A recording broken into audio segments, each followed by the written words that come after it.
Serving your wine in the right temperature can make or break your wine experience. What does aging actually mean?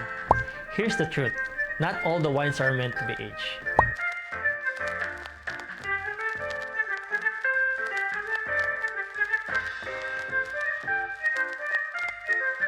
Let's simplify wine together. Hey winemate, please join me as we debunk the truth about aging wine. Is it really true? The older the wine, the better? Do wine really needs to be aged before drinking?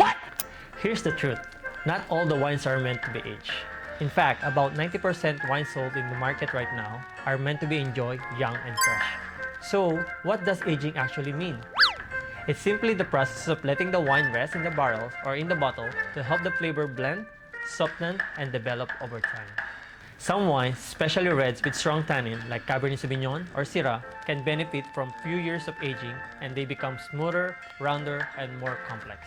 While lighter wines like Sauvignon Blanc or Pinot Grigio, they are best enjoyed while they are young. They have crisp, fresh, and vibrant character, just as the winemaker intended even for red wines like Merlot or Pinot Noir. Now, here's something cool to notice. As wine age, their color also change. White wine gain deeper color from pale yellow to rich golden hues, and red wines do the opposite.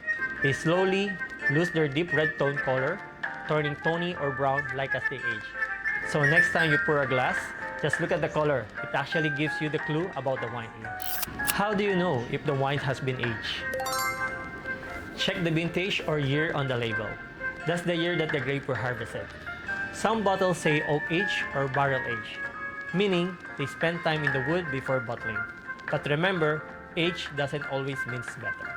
It depends on the style of the wine and how you like to drink it. So, the next time someone say, the older the wine, the better, you can tell them, only if it's the right kind of wine.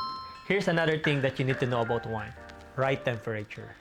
Have you ever heard that red wine should be served at room temperature? Well, not really. It depends on which room you are in, especially here in the Philippines. The idea of room temperature actually came from Europe, where room temperature is around 16 to 18 degrees Celsius. But here in the Philippines, our room temperature can reach up to 30 degrees Celsius or more. So, if you serve red wine in a warm condition, the alcohol aroma can be too strong, making it smell and taste unbalanced. That's why temperature really matters when serving wine. It can affect not just the taste, but also the textures and aroma of your wine. May pabonus ako sa inyo because I love to share. Here's a quick guide on how you serve your wine in the right temperature according to its type. Red wine, 16 to 18 degrees Celsius. Ito yung slightly cool, not too warm. White wine, 7 to 10 degrees Celsius. Nicely chilled lang for freshness. Sparkling wine, 6 to 8 degrees Celsius. Very cold to keep the bubbles fine and crisp. And here's the exception. Burgundy Chardonnay should be served lightly chilled, not too cold. Because if it's over chilled, you hide the true character of the wine. It's creamy, nutty, and complex flavor. Personally, I like my red wine slightly chilled, especially when me and my wife having drink outdoors. You know how hot it gets here in the Philippines, right? A bit of chill keeps the red wine refreshing and enjoyable. Do you want to chill your wine faster? Here's the trick on how to do it, and I'll share it to you. Go grab a bucket, put ice and water together, and not just ice, because water acts as a conductor that cools the wine faster.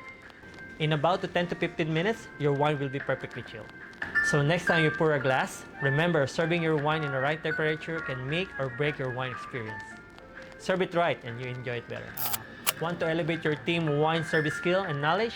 We offer professional wine training and events designed for fine dining restaurant and hospitality students. Follow Sommelier and send us a message to start your wine journey today. Let's simplify wine together.